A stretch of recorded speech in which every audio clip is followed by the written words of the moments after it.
বন্ধুরা, আজ আলোচনা করব যে কি করে আমাদের গাছে এক গাছ করে ফল হবে এবং ফলটা পচে ঝরে যাবে না, সুন্দর হবে। তো সর্বপ্রথম গাছের গোড়াটা বেশি করে খুঁড়ে নিতে হবে। খুঁড়ে নিয়ে সেখানে তোমার গোবর সার হোক বা সবজি খোসা হোক বা ফুল পচা হোক সেগুলো দিতে হবে। দিয়ে মাটি চাপা দিয়ে নিয়মিত সেটাকে জল দিতে হবে।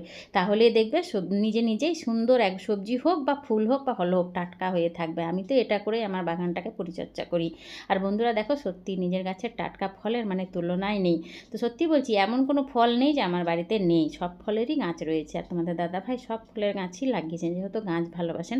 সত্যি তোমাদের দাদাভাইকে যত ধন্যবাদ বলি ততই কম হয়ে যায়। আর বন্ধুরা, এর আগেও আমি তোমাদের সাথে আমার ভিডিও শেয়ার করেছি ফলের, কিন্তু তোমরা কেউই কমেন্ট করে জানাওনি ভালো হচ্ছে না খারাপ হচ্ছে।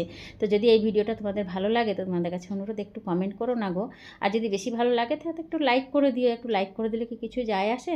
তো ভিডিওটা কেমন লাগলো? ভালো লাগলো তো? তো এইভাবেই পাশে থেকো। আবার দেখা হচ্ছে পরের ভিডিওতে।